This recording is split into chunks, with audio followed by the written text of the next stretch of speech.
Good morning. Welcome to Cues with Dogs. 5 o'clock in the morning. Woke up with some thoughts and wanted to share them with you. Recently read a study about normal behavior, or stable behavior is basically what that is. Anyways, they broke it down into 5 different parts that they looked at in regards to determining what is stable behavior. The 5 different areas was pessimism versus optimism, anxiety versus calm, aggression versus tolerance, dependency versus autonomy, and apathy versus empathy. Now, if you will notice, those are all opposites. As I stated in one of my previous videos, one of the things that I love working on with my dog and with myself is using those opposite behaviors in a non-hurtful fashion, non-hurtful, so that I can create a sense of safety in regards to being able to access the whole human experience or canine experience, whoever I'm working with. I think I work with both of them, so I'm good with that. Anyways, so they're opposites. So here's where I'm going with it. First, I want to talk a little bit about the limbic system, and that is basically a system that's set up in your body that you don't really have control over if you don't know how it functions.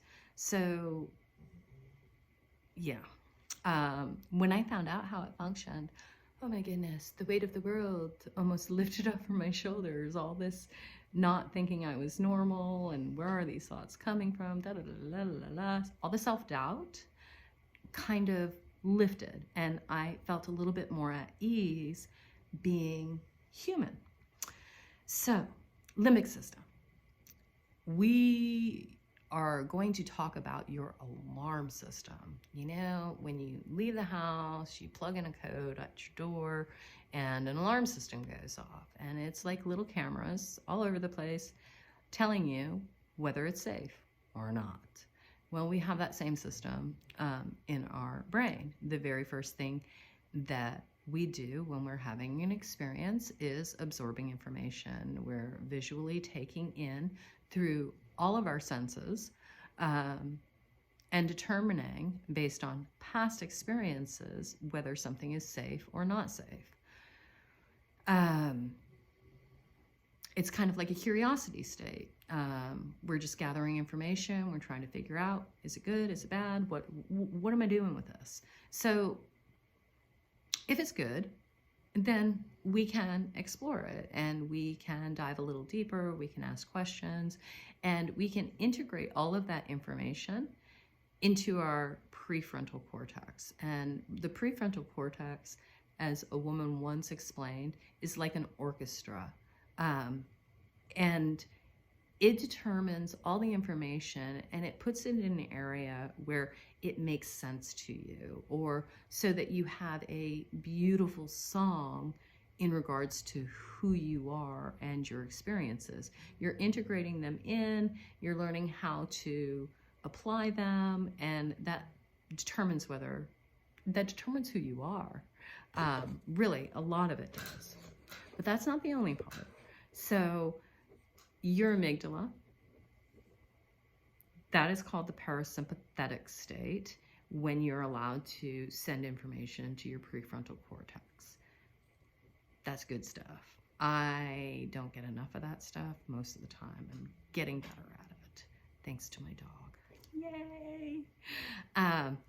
The other side of it is your sympathetic state, or your right amygdala, and that processes arousal.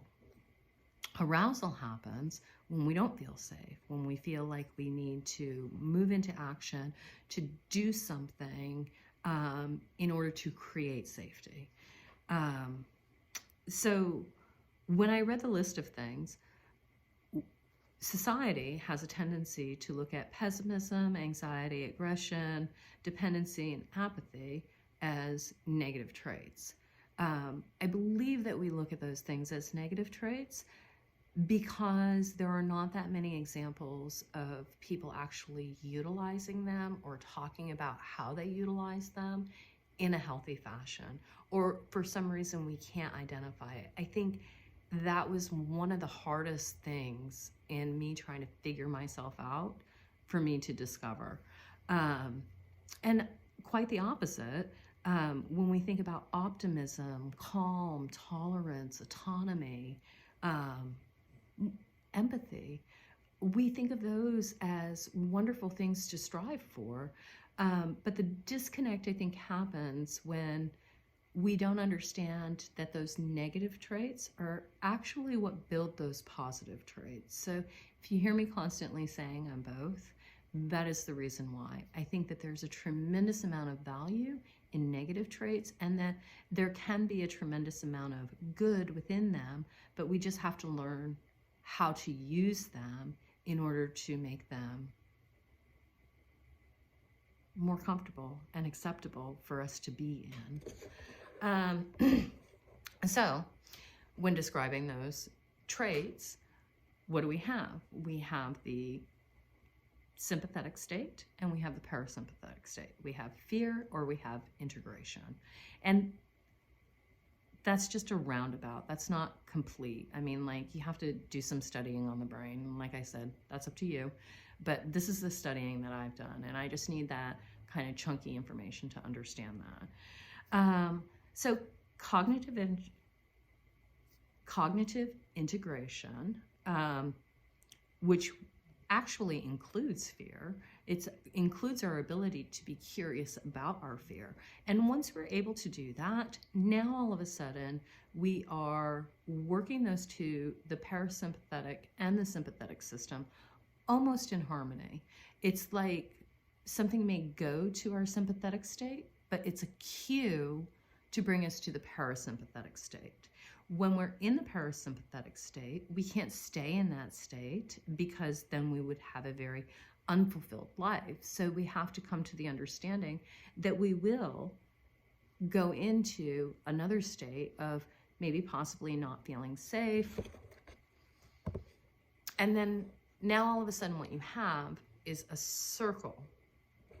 It's not a straight line. It's not either or, but it's a circle. One helps us get to the other, and the other helps us get back to the beginning.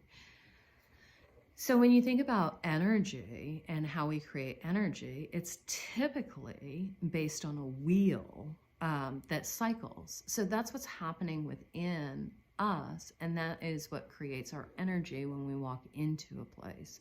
I believe that people that are comfortable with both sides of themselves are more confident individuals. They have the ability to be vulnerable because they can see the value in being vulnerable. They're not constantly protecting or defending themselves because they actually understand that it's not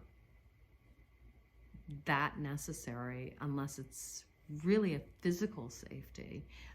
But our emotional states very much dictate our behavior. They also very much dictate our ability to learn. And I think without a background in that, you know, like some little bit of study in that, we can't get to the point where we are stable or we are normal. What we are actually doing is we're kind of we're kind of mutilating half of who we are and not accepting or acknowledging that that's who we are, but more looking to the outside world saying that's what they are. And I think that's the difference between internal and external processing. It's not bad to utilize external processing, to be able to look at the world around us and say, what's going on? Because that's how we make associations, and associations are fundamentally how our brain works. I mean, like, that's our learning system, as it is with dogs. On the other side of it, Lord have mercy. This thing in my head, I don't know what it is, but I will have a thought and it will disappear. And that just happened. I am so sorry. Anyways, limbic system, sympathetic, parasympathetic, those things are important to learning. Your emotions are important to learning. And it is not about polarizing them or making one good or bad. It is about integrating them and utilizing them as cues to create something more. And I think our ability to toggle between sympathetic and parasympathetic really tremendously makes us so much more. Yeah, it just does. It's not one or the other. One builds one and the other builds the other. So anyways, that was my thoughts for this morning. At some point, I think perhaps I might have a diagram of the circle. The circle I came up with years ago, and I've been working with it or trying to work with it to the best of my ability. Without the information about the limbic system, it was really, really hard. Now that I have that information about how the brain actually functions, it makes it much easier for me because I feel a bit more confident about using it because I understand more, because I got more information that kind of glued it together. The integrative process, I needed just a little bit more information before I could really calmly go forward. Anyways, that's my morning rant. It is what it is, and I will chat with you guys later. Thank you for hanging out with me with Cues with Dogs. Thanks.